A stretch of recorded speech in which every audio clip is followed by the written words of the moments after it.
न्याय म्हणजे सत्याचा विजय। पण सत्य शोधायचं कसं? न्यायासाठीचा प्रवास सोपा आहे का? तुमच्या हक्कांची संपूर्ण माहिती आहे का? कायद्याचे गूढ उलगडणार, सत्य समजावून सांगणार तज्ञ वकील। महत्त्वाच्या कायद्यांपासून ते गुंतागुंतींच्या प्रकरणांपर्यंत स्पष्ट उत्तर, ठोस मार्गदर्शन। एक व्यासपीठ जिथे प्रत्येक प्रश्नाला मिळेल योग्य उत्तर। लवकरच येत आहे कायद्याचा नवा कट्टा, फक्त BBS न्यूज नेटवर्क 24 तासवर, जिथे प्रत्येक शब्दाला असतो न्यायाचा आधार।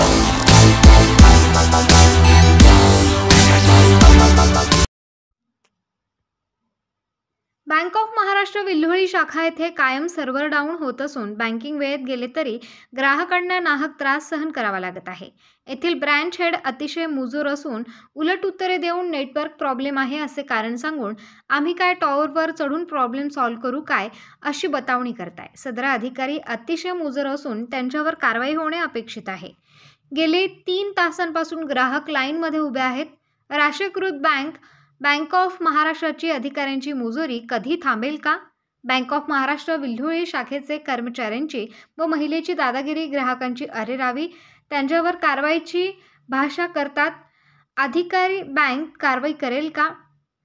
खातेदाराने बँकेत खाते बदलून घ्यावे असा जावई शोध कार्यक्रम अधिकारी करत आहेत। बँक ऑफ महाराष्ट्राचे रिजनल मॅनेजर यांनी दखल घ्यावी।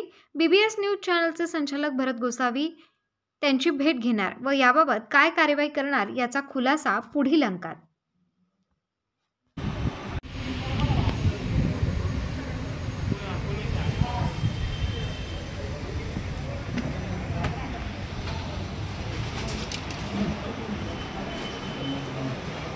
सर काय प्रॉब्लेम आहे? कधीपर्यंत चालू आहे? व्हिडिओ केस करा माझ्यावर, व्हिडिओ नका केस करा ना माझ्यावर। काय प्रॉब्लेम आहे? कधीपासून बंद आहे? कधीपासून? आणि जे ग्राहक येत आहे तुमच्या बँकेत त्यांच्या सुविधा काय करते मग? नाही आराम दिला आहे, पण मग त्यांच्या आता अर्धा तास झाला राहिलेला आहे। तुमचे ब्रँच मॅनेजर पण जागेवर दिसत नाही आणि तुम्ही ते पण सांगत नाही का कधीपर्यंत चालणार आहे, कधीपर्यंत सुरू होणार आहे? मॅडम नाही, केस करा माझ्यावर केस करा, काय हरकत नाही। कधीपर्यंत चालू होणार आहे? कधीपर्यंत चालू होणार आहे इंटरनेट बँकिंग तुमचं? आम्ही 2 तासापासून जवळजवळ बसलेलो इथं। तुमचे ब्रँच मॅनेजर कुठे गेले? उत्तर द्यायला कोण आहे? तुम्हीच आहे ना?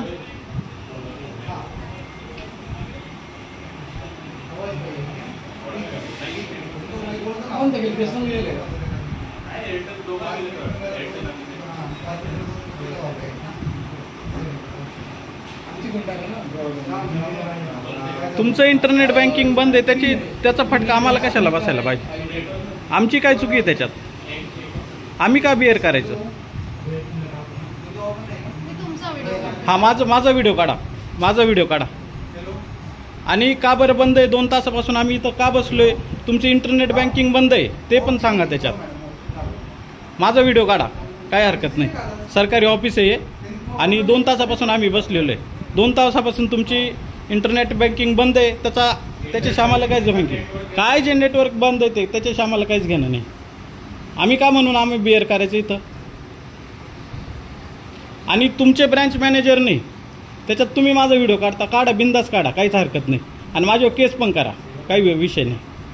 मी स्वतः ॲडव्होकेट नवनाथ कांडेकर आहे ते पण सांगतो, माझं नाव पण सांगतो। बोलत होते नेटवर्क नाही। हा, आता टावरची काय भाषा करत होते? हा बोला, आता त्याच भाषेत बोला। हा कस्टमरला समजून सांगितलं की नेटवर्क गेलेले तुमच्या सोल्युशन। नाही, आता टावरची काय भाषा बोलत होते? तुम्ही काय म्हणताय? मला काय माहिती नाही, मला काय घेणं? मला काय घेणं का? मग टावरचं काय म्हणत होते तुम्ही? चढव काय म्हणत होते काका? हे हा मग नेटवर्क टावरचं काय म्हणत होते? नाही, टावरचं काय म्हणत होते? नाही, टावरचं काय म्हणत होते? तुम्ही चढणार आहे का? नाशिक महानगरपालिका सार्वजनिक आरोग्य विभागाच्या वतीने जाहीर निवेदन. शहरात वाढत्या तापमानामुळे उष्माघात अर्थात हीट स्ट्रोक होण्याची शक्यता नाकारता येत नाही. अशा वेळी उपचार न केल्यास डिहायड्रेशनमुळे मृत्यू ओढावू शकतो. म्हणूनच वाढत्या तापमानात फार वेळ कष्टाची कामे करणे टाळावे. उष्णता शोषून घेणारे काळ्या किंवा भडक रंगाचे कपडे वापरू नये. पाणी भरपूर प्यावे. बाहेर जाताना गॉगल्स, टोपी, छत्री इत्यादींचा वापर करावा. मळमळ, उलटी, थकवा येणे, ताप येणे अशी उष्माघाताची लक्षणे आढळल्यास त्वरित डॉक्टरांचा सल्ला घ्या. नाशिक महानगरपालिका नाशिकच्या वतीने जनहितार्थ प्रसारित. नाशिक शहरातील म्हाडा कॉलनीतील निलगिरी बाग भागात किरकोळ कारणावरून एका तरुणास 4 ते 5 जणांच्या टोळक्याने बेदम मारहाण केल्याची धक्कादायक घटना सोमवारी 2 जून रोजी दुपारी घडली. या प्रकरणी जखमी तरुणाच्या वडिलांनी आडगाव पोलीस ठाण्यात तक्रार दाखल केली असून पोलिसांनी गुन्हा नोंदवून तपास सुरू केला आहे. रामू शिंदे वय वर्ष 46 राहणार निलगिरी बाग म्हाडा बिल्डिंग क्रमांक 7 यांनी दिलेल्या फिर्यादीनुसार त्यांचा मुलगा किरण रामू शिंदे हा प्लंबिंगचे काम करून आपल्या कुटुंबाचा उदरनिर्वाह करतो. सोमवारी कामावरून घरी येत असताना 4 ते 5 अनोळखी व्यक्तींनी अचानक त्याच्यावर हल्ला चढवला. त्यांनी त्याच्या तोंडावर, छातीवर, हातावर आणि पायावर लाथाबुक्क्यांनी मारहाण केली. या हल्ल्यात किरणचा जबडा फोडला गेला असून तो गंभीर जखमी झालाय. सदर जखमी किरण सध्या शासकीय रुग्णालयात उपचार घेत असून त्याची प्रकृती चिंताजनक असल्याचे सांगण्यात येते. या घटनेमुळे परिसरात भीतीचे वातावरण निर्माण झाले आहे. या घटनेबाबत बोलताना किरणचे वडील रामू शिंदे यांनी लोकशास्त्र न्यूजशी संवाद साधताना संताप व्यक्त केला. त्यांनी पोलीस प्रशासनाला लवकरात लवकर आरोपींना अटक करून त्यांच्या मुलाला न्याय देण्याची मागणी केली. आडगाव पोलिसांनी संबंधित प्रकरणी गुन्हा दाखल केला असून आरोपींचा शोध सुरू आहे.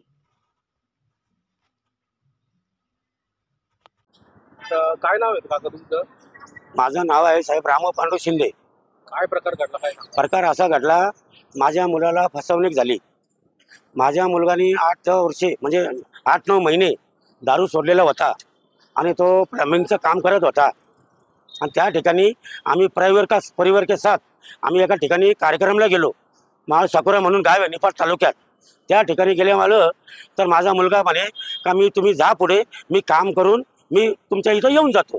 तर तो त्याला त्याच्या पैशात पैसे दिसल्यामुळे तो 3 ते 4 पोरं त्याला फसवणूक केली. त्याला दारू पाजून त्याला सोडून दिलं. आणि आम्ही जिथं गेलेलो होतो तो अशा अवस्थेत आलेला होता. तो दारू पिऊन त्या ठिकाणी आले गेला. तर मला तो योग्य नाही वाटला. तर संबंध आमचा चांगले हेही आहे, तिथं संबंध चांगले, मुलगी दिलेले.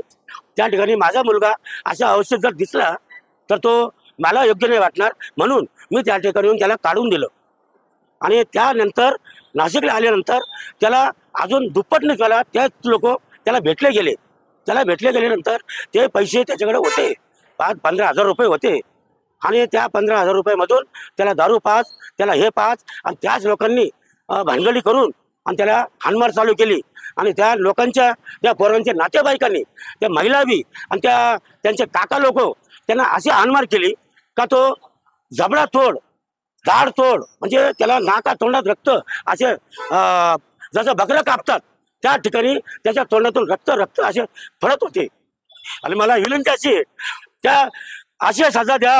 आणि मी पोलीस आयुक्तांना सांगतो, आडगाव पोलीस स्टेशनला सांगतो, माझी विनंती आहे सर, मला न्याय मिळावा. नाही तर मी सिव्हिल हॉस्पिटलमध्ये गेट समोर मी परिवार के साथ मी उपेशन घेईल. आम्ही मेलं तरी चालेल, तो नाही भाकरी भेटलं तरी चालेल. या संदर्भात आपण आडगाव पोलीस स्टेशनला तक्रार दिलेली सर.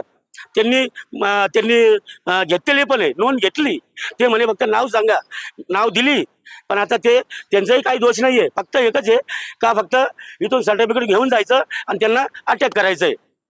हो सर, आडगाव पोलीस स्टेशनचं स्वतः काही नाही, ते बिचारे चांगले. एक फोन केला लगेच आता, त्यांचा काहीच विषय नाहीये. फक्त माझा विषय असं आहे, पोलीस आयुक्तांना विनंती आहे, मी पुरा परिवाराच्या साथ इथं येईल, मी इथं उपोषण केलं. महानगरपालिकेच्या सार्वजनिक आरोग्य विभागाच्या वतीने जाहीर आवाहन. गुइलेन बॅरे सिंड्रोम अर्थात GBS ला घाबरू नका, पण दक्षता घ्या. पाणी उकळून प्या. स्वच्छ आणि ताजे अन्न सेवन करा. शिजलेले व न शिजलेले अन्न एकत्रित ठेवू नका. लक्षात ठेवा, अचानक पायात किंवा हातात कमजोरी किंवा लकवा, चालताना त्रास किंवा अशक्तपणा, बऱ्याच दिवसांपासून डायरिया अशी लक्षणे आढळल्यास त्वरित डॉक्टरांचा सल्ला घ्यावा व तात्काळ उपचार सुरू करावा. सार्वजनिक आरोग्य विभाग, मनपा नाशिक द्वारे जनहितार्थ प्रसारित.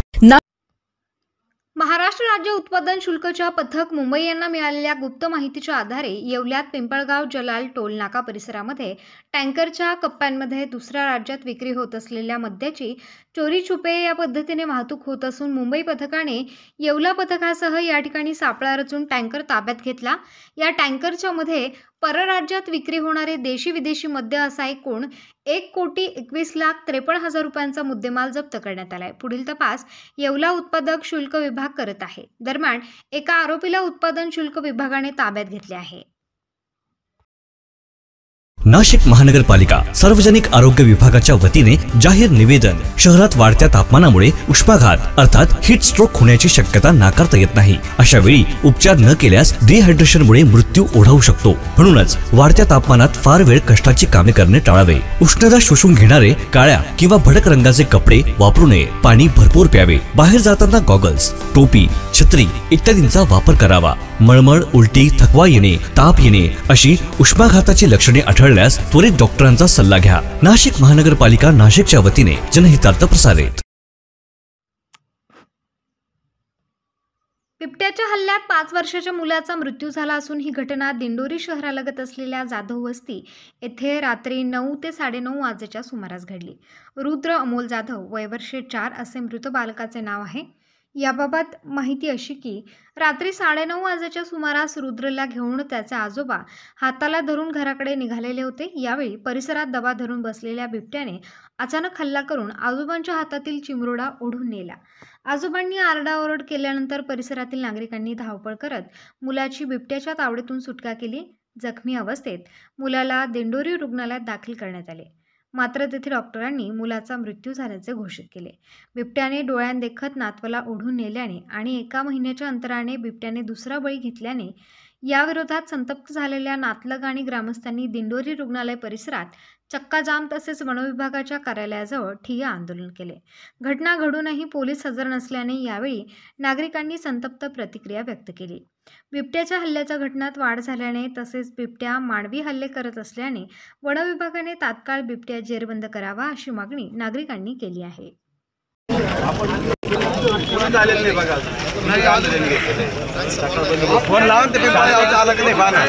नालायकपणा केलाय। यापुढे एक सुद्धा बळी जरी गेला तर या ठिकाणचे पहिले फॉरेस्ट अधिकारी खड्ड्यात गाडल्याशिवाय राहणार नाही। ही जनता हे फॉरेस्टच्या कर्मचाऱ्यांनी आणि आपल्या नेत्यांनी सुद्धा लक्षात घेतली पाहिजे। म्हणून MSCBला आणि या फॉरेस्टच्या अधिकाऱ्यांना वेळीच सरळ नाही केलं तर या ठिकाणची जनता कायदा हातात घेतल्याशिवाय राहणार नाही। कारण मागच्या वेळेस सुद्धा जनतेने सगळ्यांनी समोर सांगितलं ते की वनारवाडीची झालेली घटना पुन्हा अशी घटना होऊ नये, पण अशी एका बाबाच्या हातातून नातवाला हिसकून नेण्याची परिस्थिती आज समोर अक्षरशः त्या ठिकाणी घडली आणि याच्या पुढे घडणार नाही याची फॉरेस्टच्या अधिकाऱ्यांनी या ठिकाणी करावी। अन्यथा या ठिकाणचं फॉरेस्ट ऑफिसला कुलूप लावून या ठिकाणी जनता कायदा हातात घेतल्याशिवाय राहणार नाही हे सर्वांनी लक्षात ठेवायचं। आणि MSCBच्या अधिकाऱ्यांना या ठिकाणी जे कोणी असतील पूर्ण आपण दिंडोरी शहराच्या वतीने साहेब 11 वाजता लाईट जाते, 2 वाजता जाते, 4 वाजता जाते, अक्षरशः घरातून बाहेर निघणं हे मुश्किल झालेलं आहे। म्हणून आपण सर्वांनी या ठिकाणी हे विचार करावा। नाही दिंडोरी तालुक्यातले शेतकरी आहेत। आज संध्याकाळी दत्तात्रय जाधव हे आमचे मित्र आहेत, नातवाला कडेवर घेऊन बाहेर निघालेले असताना कडेवरनं बिबट्याने तो नातू ओढून नेला डोळ्या देखत आजोबाच्या, आणि कोणी काहीच करू शकलं नाही। आज हे दिंडोरी सिव्हिल हॉस्पिटल आहे, इथं त्या 3 वर्षाच्या 3.5 वर्षाच्या मुलाची बॉडी पडली, डेड बॉडी आहे तिथं ठेवली। आम्ही असंख्य वेळा तक्रारी केल्या। ती पोरगी हायवेला घर आहे वाडीची, 21 वर्षाच्या मुलीचं बिबट्याने घास कापत असताना बिबट्याने उसत ओढून नेली, ती पोरगी गेली। अशा आम्ही रोज भीतीच्या वातावरणात जगत आहोत। फॉरेस्ट डिपार्टमेंट सरकारी खातं कुठलं काही करत नाही आमच्या, आणि शेतकऱ्यांना संध्याकाळी आमची वीज कट केली जाते, लोड शेडिंग आम्हाला रात्रीचं, आणि आम्हाला शेतीला पाणी भरायला लाईट रात्रीची देतात। म्हणजे शेतकऱ्यांनी रात्रीचं जायचं पाणी भरायला आणि बिबट्याच्या बळी पडायचं बिबट्याला। आता हे आम्ही सहन करणार नाही, अजिबात नाही करणार। कारण जर आजोबाच्या हातातून नातवाला बिबट्या ओढून नेतोय, मग हे फॉरेस्ट डिपार्टमेंट इथं कशा आहे, झक मारायला का? इथले फॉरेस्ट डिपार्टमेंटचे अधिकारी सगळे नाशिकला राहतात, त्यांचे लेकरबाळी नाशिकला आहे, ते रानावनात आमच्यासारखे राहत नाही. आम्ही वाडी वस्ते आणि शेतामध्ये राहणारे शेतकरी आहे. रात्री थोडा पाऊस पडला का रात्रीची लाईट बंद, घराच्या बाहेर मोठा माणूस सुद्धा निघू शकत नाही साहेब. लहान मुलांना शी करायला बाहेर न्यायचं, ती आई गेली तर आईच्या हातातून बिबट्या ओढून नेतोय. शाळेतले पोरं मागच्या वर्षी लाईन मध्ये घरी चाललेले असताना मागचं पोरग अचानक गायब झालं. भगवानराव बरोबर आहे का नाही, निळवंडीला. मग आता आम्ही हे आणि वरून बिबट्याला मारलं, ब्रह्महत्येचं मनुष्यवधाचं तुम्हाला दोष लागल, तुमच्यावर 302 दाखल होईल. आता आम्ही जिथं बिबट्या आहे तिथं मारून टाकणार आहे. महिन्यातली ही दुसरी घटना आहे, कसं बघता याकडे आपण? माझे आमदार अत्यंत दुर्दैवी घटना घडलेली आहे. किती घटना घडली? गेल्या 1 महिन्याच्या पूर्वीच एक मिनिट वानारवाडी या ठिकाणी मोबाईलचा लाईट खाली कर. दुसऱ्या दिवशी जी मुलगी विवाहित होणार होती, त्या मुलीचा त्या ठिकाणी अंत आपण झालेला बघितला आहे. ही एकच घटना नाही तर अशा अनेक घटना या दिंडोरी आणि संपूर्ण तालुक्यामध्ये घडत आहेत. प्रत्येक वेळा शासन आम्ही कोणत्या ना कोणत्या प्रकारे कारवाई करू अशा प्रकारे आश्वासन देतं आहे. प्रत्येक वेळा पिंजरे लावले जातात, प्रत्येक वेळा यांच्या म्हटल्याप्रमाणे चिप लावली जाते, परंतु तिथं कोणत्याही प्रकारे त्या ठिकाणी त्याचा बंदोबस्त होत नाही. तर योग्य तो बंदोबस्त त्या ठिकाणी शासनाने केला पाहिजे. नाहीतर माझ्या मते तर असं सांगितलं पाहिजे की आमच्या हा दिंडोरी पेठ विधानसभा मतदारसंघ हा आदिवासी बहुल मतदारसंघ आहे आणि आत्तापर्यंत बघितलं असेल आपण की आदिवासी भागामध्ये ह्या घटना घडत नाही. कारण की त्या ठिकाणचे आदिवासी ह्या बिबट्यांना वाघांना न घाबरता यांचं जे असेल तो काही शेवटचा बंदोबस्त करून टाकतात. तर ती तरी परवानगी आम्हाला सरकारने द्यावी की जेणेकरून त्या ठिकाणी आम्ही ह्या वाघांचा किंवा बिबट्यांचा बंदोबस्त करून टाकू. अशा घटना त्या ठिकाणी पुढे होणार नाही. कारण कुठंतरी एका बाजूला जर बिबट्या मारला, वाघ मारला तर फार मोठ्या प्रमाणात त्या ठिकाणी आमच्यावर गुन्हे दाखल होतात आणि आमचं जर जवळचं जीवाचं भावाचं रक्ताचं अशा प्रकारचं जर कुठंतरी त्या ठिकाणी आम्हाला त्याच्यापुढे ह्या होतं तर हे प्रकार होऊ नये यासाठी खऱ्या अर्थाने शासनाने आणि त्या ठिकाणी प्रयत्न केले पाहिजे. आणि जेणेकरून जर शासनाकडनं होत नाही तर मग आम्हाला आमच्या हातात कायदा घेण्यासाठी त्या ठिकाणी शासनाने परवानगी द्यावी. आम्ही या बिबट्यांचा बंदोबस्त करण्यासाठी आम्ही सक्षम आहोत, असंच माझं तर या ठिकाणी शासनाला सांगण्याचा प्रयत्न आहे. नाशिक महानगरपालिकेच्या सार्वजनिक आरोग्य विभागाच्या वतीने जाहीर आवाहन. गुइलेन बॅरे सिंड्रोम अर्थात GBS ला घाबरू नका, पण दक्षता घ्या. पाणी उकळून प्या, स्वच्छ आणि ताजे अन्न सेवन करा. शिजलेले व न शिजलेले अन्न एकत्रित ठेवू नका. लक्षात ठेवा, अचानक पायात किंवा हातात कमजोरी किंवा लकवा, चालताना त्रास किंवा अशक्तपणा, बऱ्याच दिवसांपासून डायरिया अशी लक्षणे आढळल्यास त्वरित डॉक्टरांचा सल्ला घ्यावा व तात्काळ उपचार सुरू करावा. सार्वजनिक आरोग्य विभाग, मनपा नाशिक द्वारे जनहितार्थ प्रसारित. सुधाकर बडगुजर गुन्हे लपवण्यासाठी भाजपमध्ये येत आहेत. सीमा हिरे यांचे वक्तव्य. प्रेसच्या माध्यमातून समजले भाजपमध्ये बडगुजर येण्यास इच्छुक आहेत. मला प्रवेशबाबत माहिती नव्हती, आज मला माहिती झाली. 2014-2024ला विरोधात मी निवडणूक लढली. कार्यकर्त्यांना त्यांनी धमकावले. बावनकुळे यांनी कसिनो खेळला त्याचे फोटो दिले होते. नारायण राणे यांना भरल्या ताटावरून उचलले. सलीम कुत्ताचा प्रकार समोर आला. त्यांच्या मुलाने एकावर गोळीबार केला आहे. सुधाकर बडगुजर यांच्यावर 17 गुन्हे दाखल आहेत. गुन्हे लपवण्यासाठी भाजपमध्ये येत आहेत. कारवाई टाळण्यासाठी ते भाजपात येत आहेत. महापालिकेत निघणाऱ्या कामात टेंडर भरतात. टेंडर मागे घेण्यासाठी आर्थिक व्यवहार करतात. बडगुजर यांच्यामुळे त्यांच्या पक्षातील अनेकांनी पक्ष सोडले आहेत. बडगुजर यांची हकालपट्टी झाली आहे. पहिला नुसतं पेपरमध्ये वाचलं तरी आम्ही इतके फोन लोकांचे घेतो आहोत. अनेक लोकांच्या प्रतिक्रिया आहेत की कुठल्याही परिस्थिती ही व्यक्ती भारतीय जनता पार्टीत येता कामा नये आणि त्यामुळे नक्कीच पक्षश्रेष्ठी याचा विचार करतील. फक्त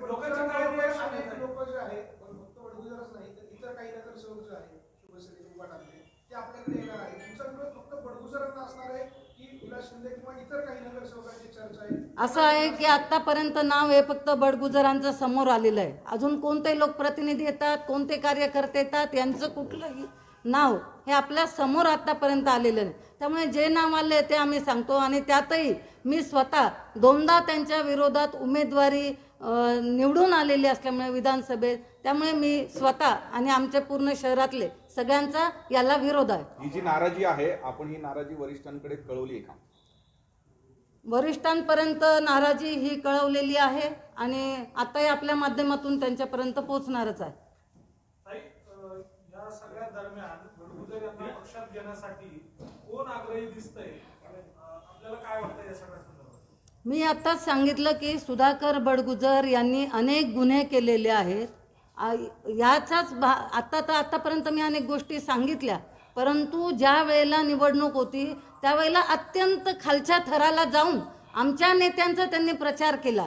म्हणजे आमच्या नेत्यांवर टीका केली. अगदी मोदी असतील, अमितजी शहा असतील किंवा आमचे राज्य पातळीचे नेते असतील, यांच्यावर त्यांनी खालच्या थराचा प्रचार केलेला आहे. आणि त्यामुळे मला वाटतं की त्यांना ही भीती आहे, त्यांच्या अनेक गुन्हे आहेत आणि त्यांना स्वतःला इच्छा आहे की आपण या पक्षात गेलो तर आपण पवित्र होऊन जाऊ की काय. त्यामुळे त्यांचीच इच्छा आहे इथे यायची.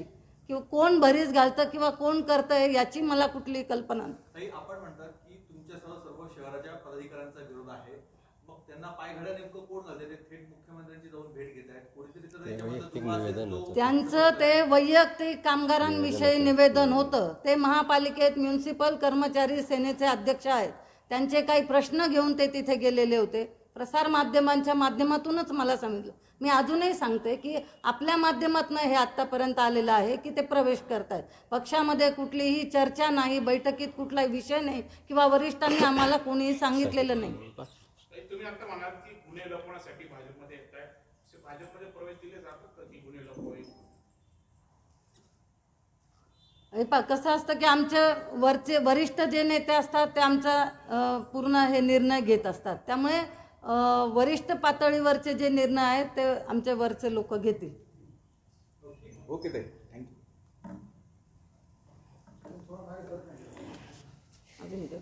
नाशिक महानगरपालिका सार्वजनिक आरोग्य विभागाच्या वतीने जाहीर